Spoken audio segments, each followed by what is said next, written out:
Rafale fighter jet की deal शुरू हुई 2007 में डॉक्टर मनमोहन सिंह जी के टाइम पर। इसकी बिडिंग कंक्लूड हुई जाकर दिसंबर 2012 में, जिसमें बहुत सारे जेट थे, लेकिन ने कहा टेक्नोलॉजी ट्रांसफर हो रहा था।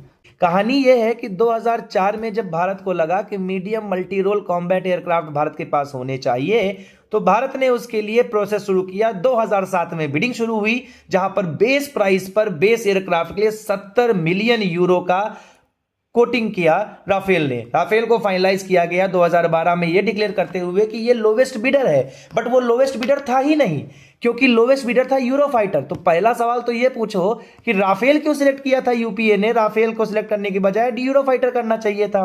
क्या मामला था? चलो वो भी ठीक।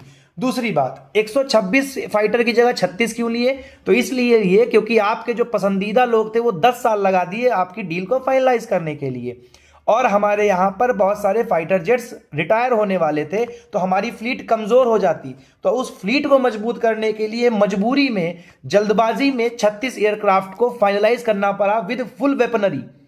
और तो और कमाल की बात, मैं आपको एक और बात बताऊं कि पुरानी वाली यूपीए सरकार की डील से 4 साल बाद सस्ती डील 91 मिलियन यूरो का एयरक्राफ्ट उन्होंने एक्वायर किया, यानी कि 9% सस्ता एयरक्राफ्ट, जो वो 2012 में लेते उससे 9% सस्ता 4 साल बाद।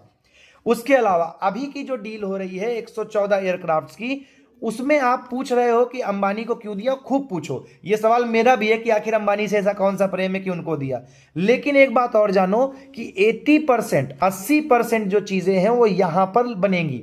80% लोकल कंस्ट्रक्शन होगा। उसके अलावा यहां पर ऑफसेट क्लॉज रखा गया था कि जितना भी हम डील कर रहे हैं, यानी कि उसका 50% आपको हमारी इंडियन कंपनीज में इन्वेस्टमेंट करना पड़ेगा, जिसमें डीआरडीओ को इन्वेस्टमेंट मिला, कई सारी डिफेंस मैन्युफैक्चरिंग कंपनीज को इन्वेस्टमेंट मिला।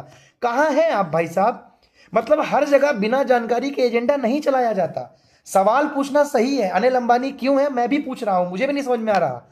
लेकिन इसका मतलब तुम हर चीज पे बस मोदी मोदी मोदी। अरे भाई साहब, पुरानी वाले कोई दूध के धुले नहीं थे। वो बिना मतलब का उनको ना वो व्हाइट वॉशिंग मत करो। और पता नहीं ये कांग्रेस वाले कब से ईमानदारी का चोला पहनने लगे जी। ठीक है, आपको सरकार पसंद नहीं है, आपको समझ में आता है, लेकिन तुमको सेना से क्या तकलीफ है भाई? जाके देखो, थोड़ा कंपैरिजन करना सीखो, आपको सारी चीजें समझ में आएंगी। थैंक यू, धन्यवाद, बाय बाय, जय हिंद।